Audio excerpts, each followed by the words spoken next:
It is your Wednesday daily delivery. I'm Michael Rand. Glad to have you guys back for another day and another show. Good one coming up. Jerry Zgoda, who covers Minnesota United for the Star Tribune, will join me here in just a couple minutes to talk about that team. They're on kind of an extended break right now, and probably a good thing because it's been a struggle for them this year, especially scoring goals. That is nothing new to this franchise. They've had a long history of finishing problems, just getting the ball in the net. And that's the name of the game. Jerry and I will talk about kind of why that is, how they might get things going in the second half of the year, and still relative to their playoff spot, still in okay shape, probably because of some good work on the road, some good work in some games on defense this year. So Jerry and I will break all that down, as well as what we might expect from Emanuel Reynoso, their all-star player in the second half of the season now that he's back and working his way towards playing a full match. We'll also get to the Twins. Had a big walk-off win. Carlos Correa, first walk-off home run of his career. We'll get to that here in just a couple minutes, as well as a big announcement from the world of gymnastics that is affecting Minneapolis and the Twin Cities next summer. First, though, what did I miss? I must impolitely, I guess, ask, when is it going to be Minnesota's turn to win a major men's professional sports championship? Just had this thought this morning as I kind of looked at Vegas, pictures of Vegas, videos of Vegas, Golden Knights hoisting the Stanley Cup. Sixth season in existence for Vegas after being an expansion team in the 2017-2018 season. They, of course, made it all the way to the Cup Finals as an expansion team that year before losing. They had some favorable expansion rules, things like that. Built this thing up, and now they are Stanley Cup champions. They routed Florida in the decisive game on Tuesday night. I believe the final was 9-3, and no doubter by the time it was over. But I'd like to politely ask, when is it going to be Minnesota's turn? Not just the Wild, but let's focus on that for a minute, because here we've got, like I said, an expansion team in the middle of the desert that, let's be honest, did take advantage of some good timing with when they came into the league in terms of the expansion rules. They were much more favorable than when the Wild came into the league a little bit more than 20 years ago. The type of players they could choose from was much more favorable. But that's not the point at this point. The point is they made it all the way. They won a championship in their sixth year. This is a sport where the Wild, of all the sports that what I'm going to talk about here in the next few minutes, of all the sports, this is one where where a Minnesota team should be able to compete at least on level ground. This is the sport where the salary cap is the most equitable, although I did read that Vegas had about $13 or $14 million of salary stashed on long-term injured reserve this year, circumventing the cap, as some teams like to do. That is basically a Parisian Suter-size buyout figure stashed away on long-term injured reserve that they ended up being able to use to add more payroll at the trade deadline. But more or less, by and large, the cap is the cap in the NHL. You can kind of work around it on the edges like that a little bit, but this is a league where most teams are spending almost exactly the same amount of money. This is a league where players want, in a lot of cases, to come to Minnesota, where they can attract high-level free agents, where they can bring in guys who want to play here because of history in Minnesota, because of atmosphere here, and things of that nature, because of solid ownership, things like that. It still, though, has not translated for this franchise at this point in its history to still have only won 4 playoff series, and only 2 of them in the last 20 years. It's been since 2003 since they went to the Western Conference Finals. They've only won 2 playoff series since then. Both of those, by the way, under former head coach Mike Yeo. That's inexcusable. That bothers me. If you look at it big picture, why can't it happen here? Why hasn't it happened here with the fan base, with sellouts, with all the advantages that they have baked in, or at least the level playing field that they have compared to some of these other sports? I don't understand why they haven't been able to get done. But the Wild, overall in its existence, 34-62 in the postseason. That is just not That's not acceptable. That is terrible. It is not acceptable, and I want to know why it has not happened here. But of course, this is not isolated to hockey. Let's talk about some of the other, what we consider major men's professional teams here in the Twin Cities. And I think if we're being honest, we're still talking about kind of those four core leagues. We started with the NHL. We're also talking about the NBA. We're also talking about Major League Baseball. And of course, we are talking about the NFL.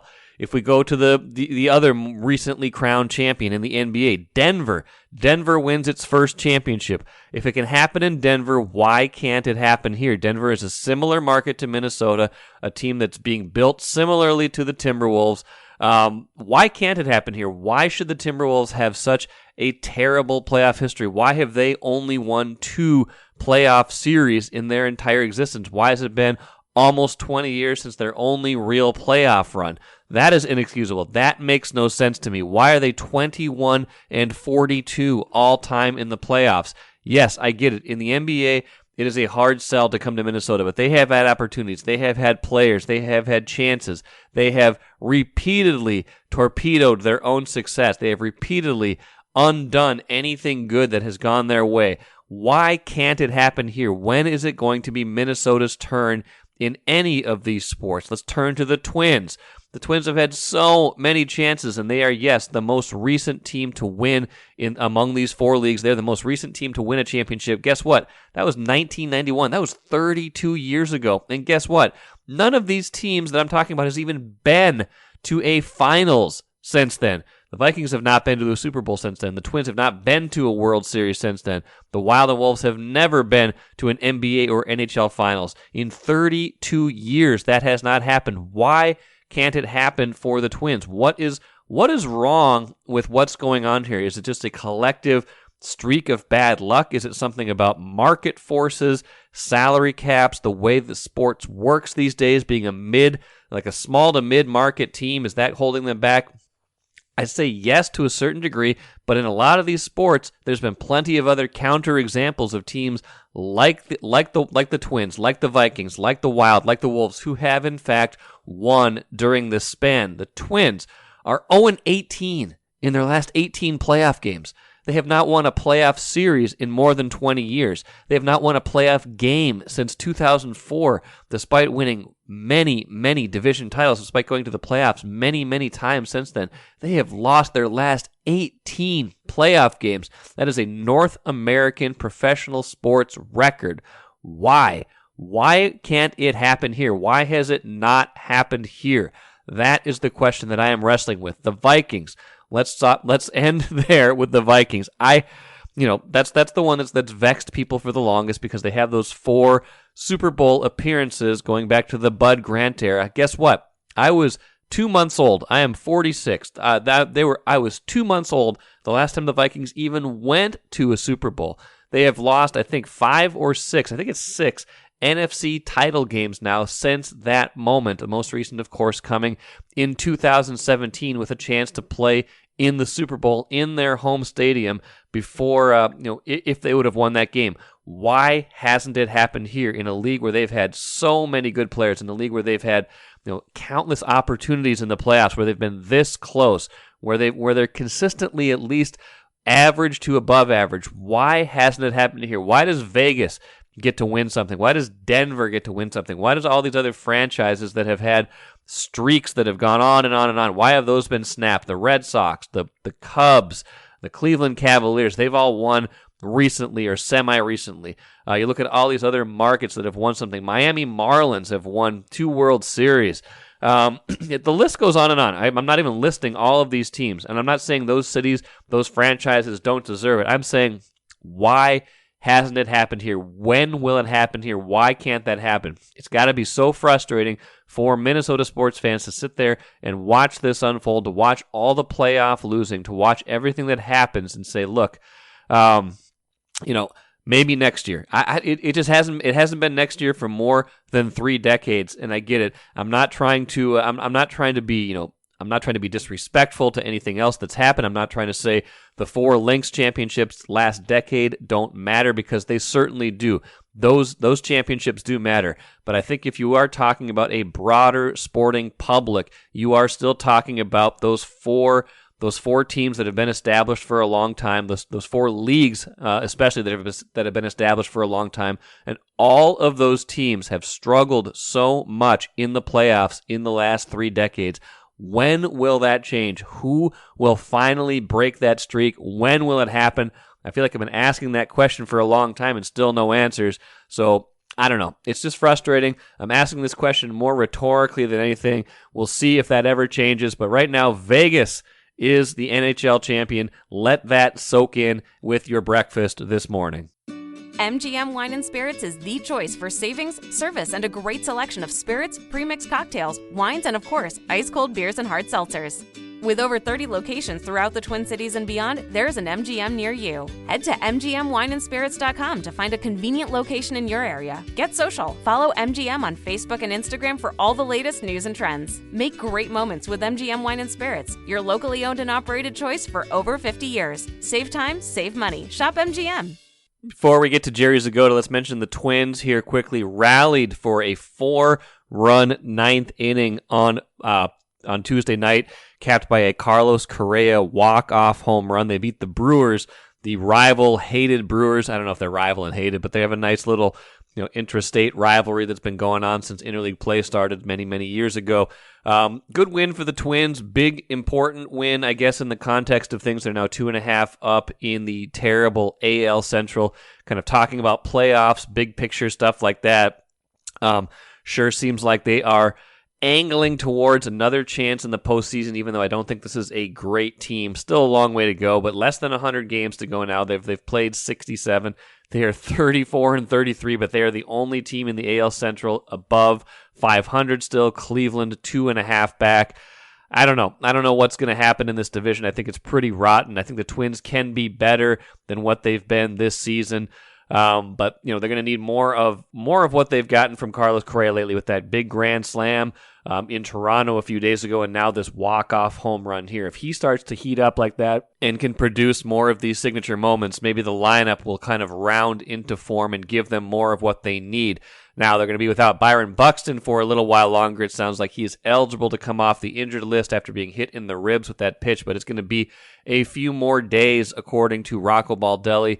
And Kenta Maeda, who is making some rehab starts in St. Paul as he works his way back from arm trouble. Does not sound like he will be the starter that pitches this week when they need an extra starter. So maybe not setbacks in those regards, but two guys that they were counting on at the start of the year, Buxton, Maeda, two guys who have had a fair amount of success for them in recent years. Neither of them will be factoring into any of the next few games, at least for the Twins. So that's probably disappointing, but those guys could come back relatively soon. Still, I would imagine we'll monitor Buxton and monitor Maeda's recovery from that arm trouble. See where that gets them the rest of the year. But overall, Twins 34-33, trying to recover, still trying to make it.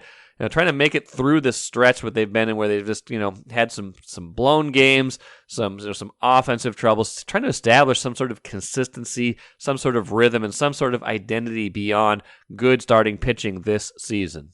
Let's talk some Minnesota United soccer right now with Jerry Zgoda, who covers the Loons for the Star Tribune. And Jerry, I feel like we have a similar conversation, or have had a similar conversation to the one I anticipate us having right now in previous years, where we're talking about a team, Minnesota United, that has had a pretty choppy, first half of the season. They're struggling to score goals, and yet they're kind of right there hanging around where the playoff play-in cut line is, and somehow they find a way to get just enough results to stay relevant. Does that sound about right for how we summarize where they are right now after 17 matches or 19, however many it's been? Are you saying deja vu all over again? I kind of am. It's what it feels like, doesn't it? Yeah, it is, especially with the goal scoring thing. That's it's all the different people they brought in through the years. All the players from way back when Ramirez and all those guys, and then. Then Amaria's gone, and we're staring at Timu Puki from hopefully I said that right, from the English second division and the Finnish team, and it's just all they've invested, and they still haven't kind of found the right answer. Maybe eventually they will, but maybe they'll get Reynoso here. He played a half the other night. They'll get him into a full game, and he'll make enough good passes that they just couldn't possibly not miss scoring on one of them. Well, why? I mean, I'm sure they're asking themselves the same thing. Why is this such a mystery, such a hard thing to crack, other than, goal scoring's at a premium, and I suppose it's hard to find these guys, but they've certainly tried enough that you would think that something sticks at a certain point. Why in your estimation have they had such an ongoing problem scoring goals and finding people that can put the ball in the back of the net? Well, some of the bigger teams, spend $10 million on a player. They went up against the Bernaducci the other night, or however you pronounce it, and Toronto's got a lot of cash invested, and closer to home. Portland's done that. Other teams have done that. So, they've really never gone out and spent a lot of money. They spent for them, but not for around the league. And you can just tell that's the difference. Guys who have that have it, and guys who don't. And maybe Bongi becomes the guy who does. We'll see if they get a player or two here in the next transfer window. Maybe they'll find a guy. Maybe the guy from Finland via the English League, second division. Maybe he'll be the guy. But I think part of it is they just haven't spent the money for the guys who create and make goals. They spent some money on Reynoso, but not on a kind of a striker number 9. They just tried to. They certainly used designated player slots and all that on them, but never really gone out and just got a guy who's sort of a world-class scorer. You mentioned Reynoso. He's been back now for a couple of matches, played, like you said, a half the other night, although it was not a great match overall. They lose 4-0 to Montreal. Seems like Reynoso is having at least some impact on the offense, even if it's not showing up necessarily on the score sheet right away. From your estimation, how has his return been, even if it's not in full yet? How have his teammates embraced it? How has he looked when he's even in limited action so far? Well, you can just feel the difference, especially when he came on during the home game he played. Just the electricity when he's on the field. Even on the way on the road against Montreal, he comes in all of a sudden, a couple touches, gets a shot. You can just tell you're talking about boats, raising all the levels. You can just feel things lift up, go a little bit higher when he's out there, and eventually he's going to score a goal, you think, and maybe as I mentioned, maybe even get one of his teammates to score one. But you can just feel the difference, even though he's not really in great shape. But particularly when he made his debut at Allianz, and the fans got into it. But you could even see it too in the Montreal game. Just the little things he does that nobody else on this team does. Do you feel like? I think there was a lot of discussion before he came back, and kind of as he was working his way back, even after he had returned to Minnesota, but hadn't played yet. How is this kind of sitting with the team at this point, now that he's back on the field, and that it's been several months since he didn't show up initially for training camp? How do you feel like kind of the off-field stuff is playing out with that whole situation? It all depends on how he plays and if he makes them better. If he makes each guy better and the guys can score goals or they get assists or do things, then all that stuff fades in the back. If they continue to struggle and people get stressed out, and he doesn't really make a difference, which I can't see that happening. But he seems like he's come in, worked hard. Adrian Heath said this is a big week for him, just to get more work in, get closer to being able to play, a full 90 minutes, and just get more integrated with his teammates. Even though you've got 5 guys gone for international duty, you didn't have Heath at practice today or tomorrow for a personal matter. Sangbin, who I didn't know when they went to Montreal, but he tweaked his hamstring. They didn't take him to Montreal. He didn't play. He was just kind of training on the side today. So, they got to get healthy. They got to get everybody together. But it's good for them to get a little bit of break here. I think they played 9 games in May, and now they're playing maybe 3 or 4 in June. So hopefully they can find some kind of groove and some energy. And as you mentioned, they've only gotten one win at home, but yet they're one of like 7 teams within 3 points of each other on that playoff line. They're technically they're currently in 10th place, but you get a win or two here, and your standings change in a hurry. So they could have obviously done a lot better, but they're not in a terrible place for what has happened the first half of the season. You mentioned manager Adrian Heath. He had a quote the other day that caught my eye. I mean, you lose 4-0, you kind of assume that the manager is going to be pretty upset and maybe get into the team a little bit. But his quote essentially was, aside from the poor goals they conceded, he liked the way they played and thought they actually, maybe had the better of the chances against Montreal. And if you look at some of the advanced numbers, some of that is borne out even over the past, 6-7 matches. Do you buy into this idea that they've been creating enough and, that they've been either unlucky or just getting, some poor defending or goaltending in the last, minute or last kind of crucial spots and not finishing? Or are they getting outplayed more than he would like to admit? I think not only think they've been outplayed, but I think the problem is they just can't finish goals. I mean, they have these pieces. I mean, who was it? Remember Garcia the other night got set up perfectly by Bongi, and it was like us on the golf course swinging in a whiff. I mean, it went right through his feet. And, these guys have done this all their lives. It's kind of shocking when something like that happens. But you've had a million other cases beyond that. I think maybe the Adrian thing's a little bit of the old Greg Popovich, the Popovich thing,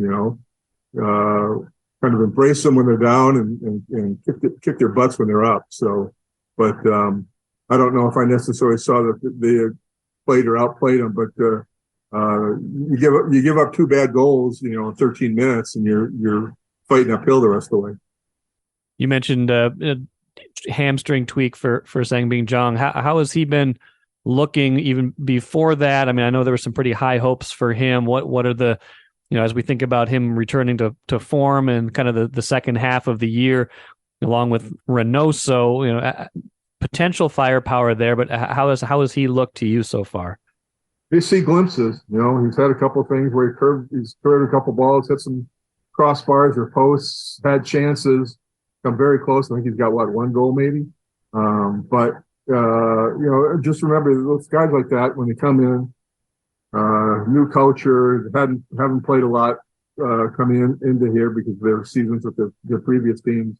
It just takes a while. It took Robin Ludd a whole year, and I remember arguing with friends who were ready to write him off after 6 weeks, and it just takes. But you can see there's something there. Now let's see if you can put him and Reynoso together, and let's see what that looks like.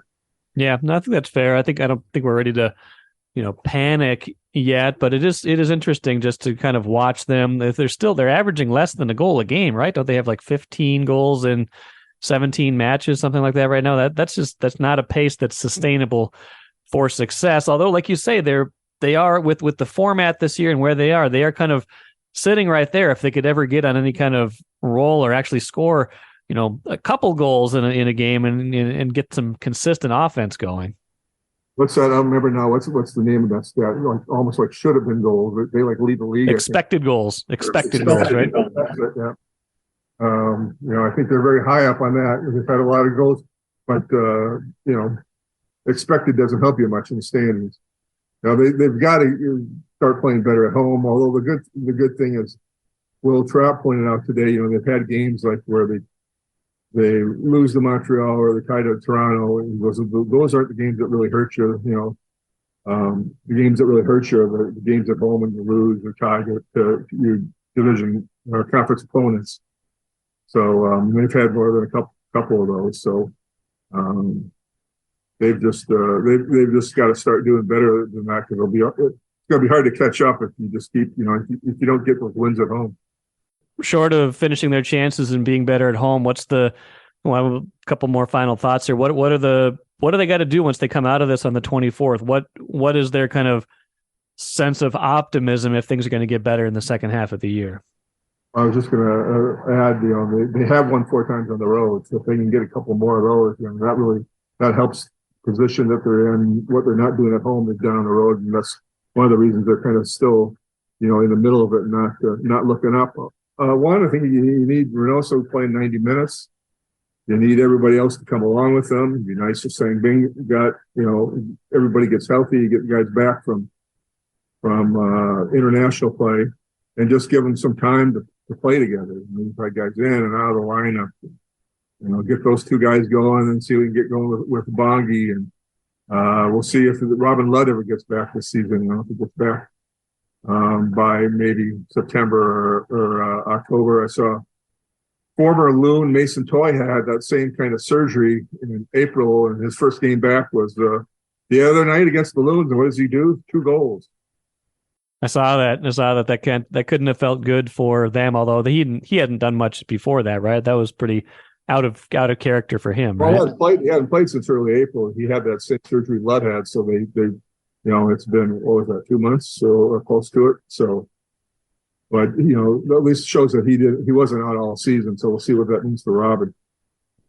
Fans have no shortage of frustration with Heath, especially when they lose 4-0. Do you sense Heath's frustration at all at this point this year, or do you feel like he's just kind of stay the course, kind of feels like they can get this together? Where do you sense his mood is at? Oh, no, I don't feel like he's stressed out. He hasn't really been that prickly, which, when the pressure comes on, usually he'll get that way, but I think he still believes in this team. I think he still sees what it can be. I think he kind of not dismisses, but looks at the first half of the year and says you can't really judge because we didn't have our best player. Didn't have their LeBron. I'm not sure if he's really LeBron, but he is good. Yeah, he is good, and there's definitely something to that. Although I think your point is a good one, and that what Heath is saying about.